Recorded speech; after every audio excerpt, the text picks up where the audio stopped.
Hello everyone, नमस्कार सभी को। आप सबका स्वागत है अपने यूट्यूब चैनल में। आज हम डिस्कस करेंगे फिर से हमारे शिक्षा मनोविज्ञान के प्रीवियस ईयर क्वेश्चंस, जो कि रीट लेवल फर्स्ट और रीट लेवल सेकंड के लिए अति महत्वपूर्ण क्वेश्चंस है।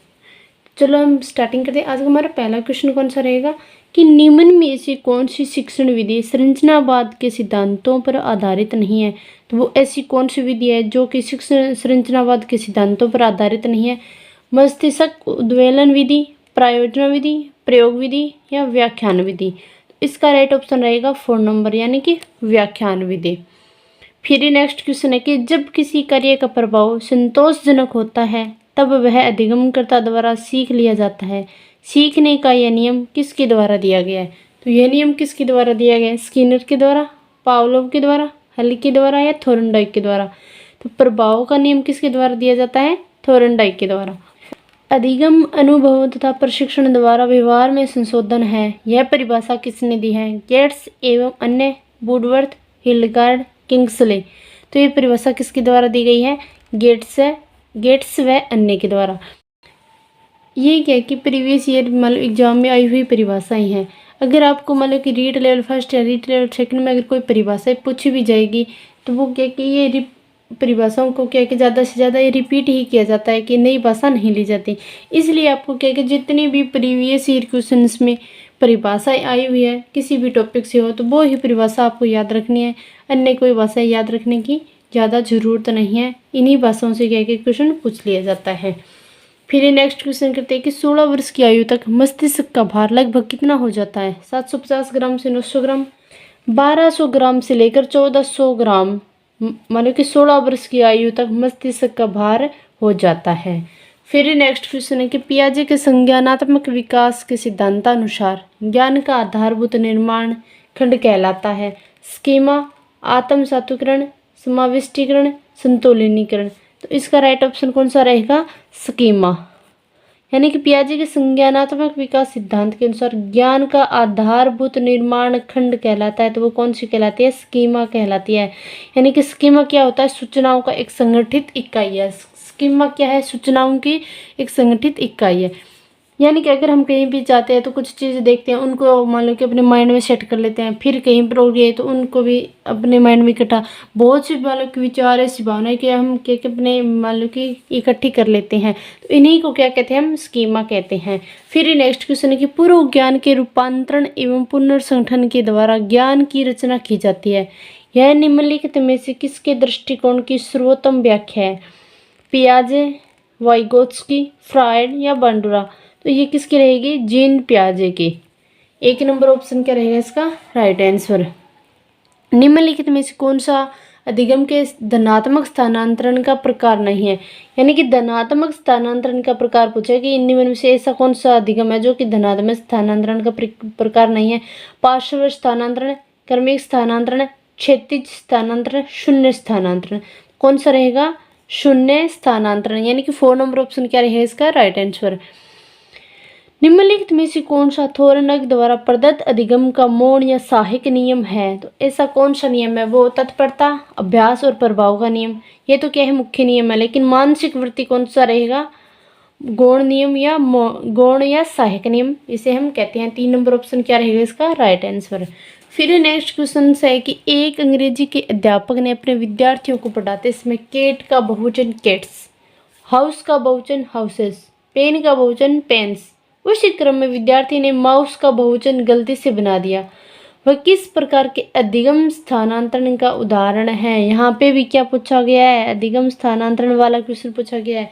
धनात्मक अंतरण, ऋणात्मक अंतरण, शून्य अंतरण, लंबवत अंतरण। तो इसका कौन सा रहेगा? ऋणात्मक। फिर नेक्स्ट क्वेश्चन रहेगा निम्नलिखित में से कौन सा संप्रत्यय अल्बर्ट बांडुरा के सामाजिक अधिगम सिद्धांत से संबंधित नहीं है? मॉडलिंग, अनुकूलन, अनुकरण, अवलोकनात्मक अधिगम। इसका राइट ऑप्शन रहेगा 2 नंबर, यानी कि अनुकूलन।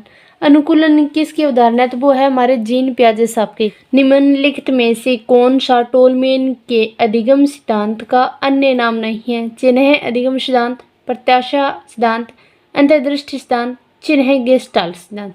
इसका राइट ऑप्शन कौन सा रहेगा? 3 नंबर यानी कि अंतर्दृष्टि सिद्धांत। अंतर्दृष्टि सिद्धांत किसका है? तो वो है गेस्टाल्ट सिद्धांत का। और गेस्टाल्ट सिद्धांत के प्रतिपादक कौन है? कोहलर। कौन है? कोहलर। फिर करते हैं नेक्स्ट क्वेश्चन। एक छात्र हिंदी कविता की आलोचनात्मक व्याख्या प्रस्तुत कर लेता है, उसका यह अधिगम व्यवहार किस अनुक्षेत्र में रखा जा सकता है? संज्ञानात्मक अनुक्षेत्र, संज्ञानात्मक एवं भावात्मक अनुक्षेत्र, भावात्मक अनुक्षेत्र, भावात्मक एवं मनोगतिक अनुक्षेत्र। इसका राइट ऑप्शन रहेगा 1 नंबर यानी कि संज्ञानात्मक अनुक्षेत्र। फिर देखते हैं मान लो कि अधिगम के अनुक्षेत्र के कितने प्रकार हैं। सबसे पहले कौन सा होगा? संज्ञानात्मक अनुक्षेत्र। संज्ञानात्मक अनुक्षेत्र में इसमें क्या होता है कि इसमें बौद्धिक व्यवहार यानी संज्ञानात्मक क्षेत्र में बौद्धिक व्यवहार जैसे कि सोचना, कल्पना करना, तर्क करना, अनुमान लगाना, विश्लेषण व संश्लेषण करना, व्याख्या करना, स्मरण करना, सामान्यीकरण, सरलीकरण, संक्षिप्तीकरण और नियमितीकरण, उदाहरण देना, विस्तारीकरण, निष्कर्ष, आलोचना, समालोचना करना। ये क्रियाएं किस में होती है? तो वो होती है हमारे संज्ञानात्मक अनुक्षेत्र में। किस में होती है? संज्ञानात्मक अनुक्षेत्र में। यहाँ पे क्या की? आलोचना। यहाँ पे बच्चे ने क्या किया कि आलोचनात्मक व्याख्या की है। यहाँ पे ये भी आ सकता था कि समालोचना किया है, सरलीकरण किया है, संश्लेषण किया, विश्लेषण किया है, उसने कल्पना किया। तो ये इनमें से कौन सी ही क्रिया आ जाए तो वो कौन सा अनुक्षेत्र होगा? वो होगा हमारा संज्ञानात्मक अनुक्षेत्र। कौन सा रहेगा? संज्ञानात्मक अनुक्षेत्र। फिर नेक्स्ट है कि क्रियात्मक क्षेत्र। क्रियात्मक क्षेत्र कौन सी होती है कि इंद्रियों की भूमिका होती है। इसमें क्या होती है कि इंद्रियों की भूमिका जैसे चलना, दौड़ना, चढ़ना, पकड़ना, फेंकना, नाचना, खाना, पीना, सुनना, स्पर्श करना, चखना, लिखना, पढ़ना, ये आदि क्रियाएं कहाँ किस क्षेत्र में होती है? तो वो होती है हमारे क्रियात्मक क्षेत्र में। फिर नेक्स्ट है कि भावात्मक क्षेत्र। भावात्मक क्षेत्र में क्या होता है? भाव व भावनाओं से दुखी, सुखी, क्रोध, हर्ष, भय, उदासीन, पसंद, नापसंद बताना, रुचि, दृष्टिकोण व मान्यताओं को व्यक्त करना, त्याग व बलिदान की भावना, प्रेम, घृणा भावों की अनुभूति, संवेगों को व्यक्त करना आदि क्रियाएं किस में होती है? तो वो होती है हमारे भावात्मक क्षेत्र में। संवेदी पेशी अवस्था, प्रासंक्रियात्मक अवस्था, मूर्त संक्रियात्मक अवस्था, औपचारिक संक्रियात्मक अवस्था। तो इसका राइट ऑप्शन कौन सा रहेगा? 3 नंबर यानी कि मूर्त संक्रियात्मक अवस्था। ठोस का तात्पर्य होता है मूर्त चिंतन से। तो मूर्त चिंतन किस अवस्था में प्रारंभ होता है? तो वो होता है हमारे बाल्यावस्था में। बाल्यावस्था का कार्यकाल देखें तो कितना होता है? 6 से 12 वर्ष। किससे होता है? 6 से 12 वर्ष। इस अवस्था में बालक क्या कि मूर्त चिंतन करता है। और मान लो कि मूर्त चिंतन तो इस अवस्था में करता है, लेकिन अमूर्त चिंतन का क्या ये मान लो कि प्रारंभ काल होता है। अमूर्त चिंतन का प्रारंभ काल कौन सी अवस्था होता है? तो वो हमारी होती है बाल्यावस्था। और बाल्यावस्था का कार्यकाल कितना है? 6 से 12 ईयर्स। फिर नेक्स्ट क्वेश्चन है कि सही मिलान कीजिए। ये कुछ मान लो कि संज्ञानवादी उदाहरण दी है और उनके क्या दिए है? मुख्य प्रवर्तक है। अब अभिग्राह्य अधिगम, बेरी जिमरमैन, सतही एवं गहन उपागम, पियाजे, स्वनियमित अधिगम, ओशवेल, विकासवादी सिद्धांत पर आधारित अधिगम, फेरेंस मैटर। इसका ऑप्शन कौन सा रहेगा? 2 नंबर। इसका राइट ऑप्शन कौन सा रहेगा? 2 नंबर। पर्यावरण का, व्यक्ति का, अवबोध का, समायोजन का। इसका राइट ऑप्शन कौन सा रहेगा? 1 नंबर यानी कि पर्यावरण का। क्षेत्र सिद्धांत के अंतर्गत संज्ञानवादी संरचना किसके प्रयोज्य है? वो है पर्यावरण की। यानी कि क्षेत्रीय सिद्धांत किसने दिया था? कुर्ट लेविन का ये सिद्धांत है। इसमें क्या कि संज्ञानात्मक संरचना का तात्पर्य क्या है कि व्यक्ति तथा वातावरण के मध्य निर्मित अंत क्रियात्मक जीवन क्षेत्र से। अधिगम रो गेस्टाल्टवादी सिद्धांत है। सूझ रो सिद्धांत, भूल प्रयत्न रो सिद्धांत, संबंध प्रतिक्रिया रो सिद्धांत, सक्रिय अनुबंधन अनुक्रिया रो सिद्धांत। तो ये सिद्धांत कौन सा है? सूझ रो सिद्धांत है। यानी कि अधिगम गेस्टाल्टवादी सिद्धांत है, उसका अन्य नाम क्या है कि सूझ का भी सिद्धांत है। ये टॉपिक क्या है कि ये सिद्धांत क्या है कि मैंने कल ही करवाया, आप उस क्लास को जरूर देख लेना। और इसको के शॉर्ट माध्यम से पूरी डिटेल से जो कि प्रीवियस ईयर क्वेश्चन में पूछे गए क्वेश्चन है उनको ध्यान में रखते हुए मैंने खुद अपने नोट्स बनाए। आप क्या है कि उस क्लास को जरूर देखना। फिर ही नेक्स्ट क्वेश्चन है कि उत्तेजक अनुक्रिया सिद्धांत का प्रतिपादक कौन है? तो इसके कौन है? थॉर्नडाइक। यानी कि उत्तेजक अनुक्रिया सिद्धांत का प्रतिपादक कौन है? 4 नंबर ऑप्शन रहेगा इसका राइट आंसर यानी कि थॉर्नडाइक है। फिर एक संकेत अधिगम रे माया सीखो जावे, यानी कि संकेत अधिगम है। बिंग माध्यम में के चीज सीखी जावे तो वो सीखी जावे पारस्परिक अनुकूलन, यानी कि 1 नंबर रहेगा इसका राइट आंसर। संकेत अधिगम रॉबर्ट गेने के सिद्धांत का प्रकार है। संकेत अधिगम वो किसके मान सिद्धांत का प्रकार है, तो वो है हमारे रॉबर्ट गेने के सिद्धांत का प्रकार, जो कि किससे संबंधित है, पावलोव से संबंधित है। सामाजिक अधिगम रो प्रारंभ होवे, यानी कि सामाजिक अधिगम है इसका आरंभ कब से होता है, अलगाव से, भेड़ से, संपर्क से, दृश्य सर्वे सामग्री से। किसका रहेगा, 3 नंबर ऑप्शन रहेगा राइट आंसर, यानी कि संपर्क से। सामाजिक अधिगम की व्याख्या किसने की थी, अल्बर्ट बांडुरा ने की थी। सामाजिक अधिगम की व्याख्या किसने की थी, अल्बर्ट बांडुरा ने। फिर नेक्स्ट क्वेश्चन है कि छात्रा रे माया सीखने रो योग्यता निर्भर करे, तो वो कोई योग्यता किस पर निर्भर करती है, सामाजिकता से, संस्कृति से, परिवार से, व्यक्तिगत विभिन्नता से। तो 4 नंबर ऑप्शन है इसका राइट आंसर, यानी कि व्यक्तिगत विभिन्नता से, यानी कि छात्रा वे अलग अलग उनकी व्यक्तिगत विभिन्नता होने के कारण क्या कि उनकी योग्यताएं क्या होती है, अलग अलग होती है। फिर नेक्स्ट क्वेश्चन है कि बच्चों में नैतिक व्यवहार को सीखने का एक मुख्य आधार प्रेक्षण है, यह मत निम्न में से किस सिद्धांत का है, तो ये किस सिद्धांत का है कि सामाजिक अधिगम सिद्धांत, मनोविश्लेषण सिद्धांत, जीन पियाजे का नैतिक विकास सिद्धांत, लॉरेंस कोहलबर्ग का नैतिक विकास सिद्धांत। तो इसका राइट ऑप्शन रहेगा 1 नंबर, यानी कि सामाजिक अधिगम सिद्धांत। यहाँ पे पूछा क्या गया कि बच्चे में नैतिक व्यवहार को सीखने का मुख्य आधार प्रेक्षण है, तो यानी कि नैतिक व्यवहार। तो नैतिक व्यवहार तो कब करेगा बच्चे, जबकि एक समाज के साथ अंतःक्रिया करेगा, एक समाज के साथ मतलब कि बैठेगा उठेगा। इससे प्रेक्षण का तात्पर्य कि दूसरों को देखकर सीखने से, प्रेक्षण का तात्पर्य क्या होता है कि दूसरों को देख के सीखना। फिर नेक्स्ट क्वेश्चन है कि पियाजे के अनुसार औपचारिक संक्रिया की अवस्था है, औपचारिक संक्रिया अवस्था कौन सी होगी, 11 वर्ष से वयस्क अवस्था, 12 वर्ष से वयस्क अवस्था, 13 वर्ष से वयस्क अवस्था, या 14 वर्ष से। तो इसका राइट ऑप्शन क्या रहेगा, 2 नंबर, यानी कि 12 से लेकर 18 वर्ष। इसका कार्यकाल क्या होता है, 12 वर्ष से लेकर 18 का है। रचनात्मक अधिगम में शिक्षक की भूमिका के रूप में होती है, मित्र के रूप में, सुगमकर्ता के रूप में, अनुदेशक के रूप में, निर्देशक के रूप में। तो किसके रूप में होती है, अनुदेशक के रूप में। यही क्वेश्चन क्या कि थोड़ी सी लैंग्वेज चेंज करके 2022 में रीट लेवल फर्स्ट में ये क्वेश्चन आया था, और ऑप्शन क्या थे, ऑप्शन यही थे, लेकिन भाषा क्या है थोड़ी सी चेंज की गई थी। कब आया था, 2022 के अंतर्गत आया। निम्न में से कौन सी प्रक्रिया दर्शाती है कि कक्षा में रचनात्मक अधिगम की परिस्थितियां बनी है, निर्वचन सृजन, बहुविध व्याख्या, बहुविध अभिव्यक्तियां, या सभी। तो इसका राइट ऑप्शन रहेगा 4 नंबर, यानी कि निर्वचन सृजन भी है, बहुविध व्याख्या भी है, और बहुविध अभिव्यक्तियां भी है। फिर नेक्स्ट क्वेश्चन है कि मौजूदा ज्ञान में नई जानकारी को शामिल करने की प्रक्रिया को क्या कहते हैं, क्या कहते हैं हम, अनुकूलन, आत्मसात्करण, समंजन, या समतुल्यन। तो इसका राइट ऑप्शन रहेगा 2 नंबर, यानी कि मौजूदा ज्ञान में नई जानकारी को शामिल करने की प्रक्रिया को क्या कहते हैं, आत्मसात्करण। सूचना प्रसंस्करण सबसे अधिक निकटता से संबंध है, व्यवहारवाद से, गेस्टाल्ट मनोविज्ञान से, संज्ञानात्मक मनोविज्ञान से, या सामाजिक संज्ञानात्मक मनोविज्ञान से। तो इसका राइट ऑप्शन रहेगा 3 नंबर, यानी कि संज्ञानात्मक मनोविज्ञान से। अनुकूलन के द्वारा सीखना है, संज्ञान, साहचर्य, अवलोकन, या मॉडलिंग। इसका राइट ऑप्शन रहेगा 2 नंबर, यानी कि अनुकूलन के द्वारा सीखना, साहचर्य के द्वारा सीखना है। यह पावलोव का अनुबंधन सिद्धांत के संदर्भ में है। ये किसके सिद्धांत के संदर्भ में है, तो यह पावलोव के सिद्धांत के संदर्भ में, जो कि साहचर्य नियम पर आधारित है। किस नियम पर आधारित है, साहचर्य नियम पर आधारित है। सुना कि डिस्कवरिंग लर्निंग द्वारा दिए गए अधिगम की अवधारणा पर आधारित है। पियाजे, ब्रूनर, वाइगोत्स्की और शुवेल, यानी कि आशुवेल। तो इसका राइट ऑप्शन कौन सा रहेगा, 2 नंबर, यानी कि ब्रूनर। फिर नेक्स्ट क्वेश्चन है कि किसकी अपनी मानसिक प्रक्रियाओं और रणनीतियों के बारे में जागरूकता को नाम से संदर्भित किया जाता है, तो वो रहेगा Meta thinking, Meta cognition, Meta memory, Meta intelligence.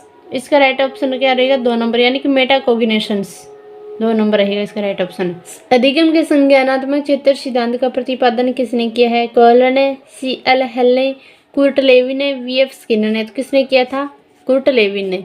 व्यक्ति अपनी गलतियों से सीखता है, यह कथन अधिगम के किस सिद्धांत पर आधारित है, यांत्रिक अनुबंधन सिद्धांत, शास्त्रीय अनुबंधन सिद्धांत, अंतर्दृष्टि सिद्धांत, या प्रयास एवं त्रुटि सिद्धांत। इसका राइट ऑप्शन क्या रहेगा, 4 नंबर, यानी कि प्रयास एवं त्रुटि सिद्धांत। और प्रयास और त्रुटि सिद्धांत के प्रतिपादक कौन है, थोरनडाइक। फिर नेक्स्ट क्वेश्चन है कि एक महत्वपूर्ण अधिगम सिद्धांत यह है कि नई अनुक्रिया का सुदृढ़ीकरण किया जाता है दंड द्वारा, पुनर्वलन द्वारा, विभेदीकारी उद्दीपक द्वारा या प्रतिपुष्टि द्वारा। तो इसका राइट ऑप्शन क्या रहेगा? पुनर्वलन द्वारा, 2 नंबर रहेगा। संज्ञानात्मक मनोविज्ञान के प्रतिपादक थे जीन पियाजे, विलियम जेम्स, जेवी वाटसन या केटल। तो इसका राइट ऑप्शन कौन सा रहेगा? 1 नंबर यानी कि जीन पियाजे। जीन पियाजे में संज्ञानात्मक विकास की व्यवस्थित व्याख्या की। उन्होंने बुद्धि को अर्जित मानते हुए इसकी व्याख्या संगठन व अनुकूलन के रूप में की। तो संज्ञानात्मक विकास की कितनी अवस्थाओं का इन्होंने वर्णन किया था? तो 4 अवस्थाओं का इन्होंने वर्णन किया था। फिर नेक्स्ट क्वेश्चन है कि अधिगम प्रक्रिया में समस्यात्मक परिस्थिति का प्रत्यय किसने दिया? स्किनर ने, कार्ल रोजर्स ने, गिलफोर्ड ने या कोहलर ने? तो किसने दिया था समस्यात्मक परिस्थिति का प्रत्यय? तो कोहलर ने दिया था। अधिगम की विशेषता क्या है? अधिगम व्यवहार में परिवर्तन है, अधिगम जीवन पर्यंत सतत प्रक्रिया है, अधिगम उद्देश्य एवं लक्ष्य केंद्रित है, सभी विकल्प सही है। तो इसका राइट ऑप्शन रहेगा, यानी कि जितने तीनों ही ऑप्शन क्या है? राइट है। फिर नेक्स्ट क्वेश्चन करते हैं कि पियाजे के अनुसार संज्ञानात्मक कार्यविधि की 2 मुख्य विशेषताएं क्या है? संगठन तथा अनुकूलन, सूचना प्रक्रिया तथा संतुलन, स्कीमा तथा पैटर्न।